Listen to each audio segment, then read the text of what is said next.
I remember a time growing up where I rarely used binoculars or optics of any sorts for whitetail hunting in the east.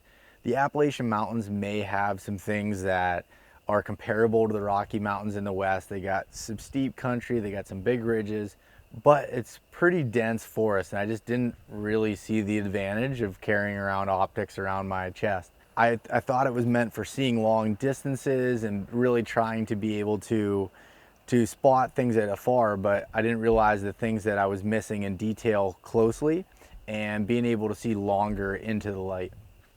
As a whitetail hunter in the east, I realized carrying binoculars on me allowed me to hunt more efficiently and take advantage of the precious time that I had in the woods.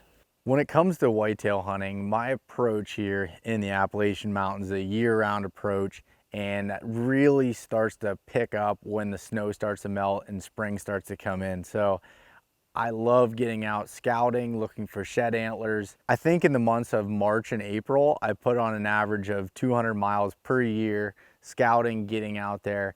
And when I do that, again, the same thing that I was saying, like in general with whitetail hunting, I didn't carry binoculars, which I ended up learning that when you're out scouting and you're walking around on these big steep side hills and you look over and you see something that looks like a shed. If anybody that's shed hunted knows that 95% of the time it's a stick. But I used to have to go drop down a couple hundred feet up the other side of the ridge and check it out to find out if it actually was. But by being able to carry binos on me all the time, I'm able to check it out and kind of save my legs a little bit to being efficient for what I'm trying to do. A quick glance with my Maven B3 8x30s, I'm able to confirm my suspicions or deny them and be able to move along. And for those of you that are in farm country, it's even probably more efficient for being able to glass cornfields, cut bean fields, anything like that. So you don't have to walk every square inch of it. You're able to cover some ground with your optics. I love turkey hunting in the spring. It's one of those things where I get to get up, see the sunrises as the weather's really starting to turn nicer and be able to see things. And I sit in a tree stand enough that I don't like sitting in a ground blind. I don't want to do that style. I like the run and gun, running ridges, trying to find turkeys.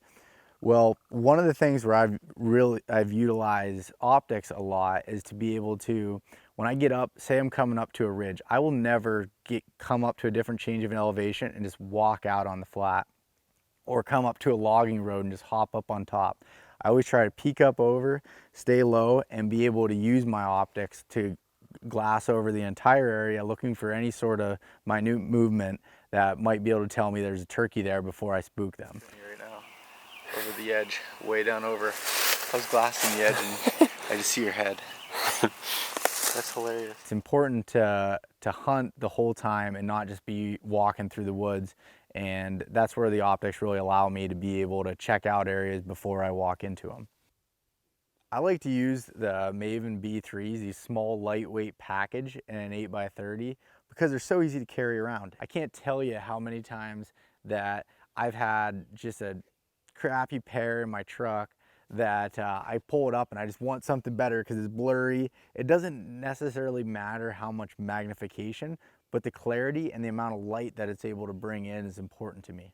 When I'm choosing a size to be able to use when I'm glassing or in a tree stand or anything else, the biggest thing I pay attention to is the magnification and also the objective lens diameter. So how those two compare is being able to, when you have a lower magnification and a bigger objective lens diameter, it allows more light in. So obviously the lower magnification you get, the less zoom that you get into it.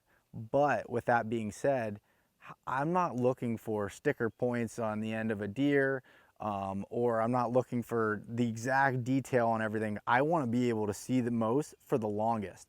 And that objective lens diameter, when it's bigger compared to the magnification, allows a lot more light in.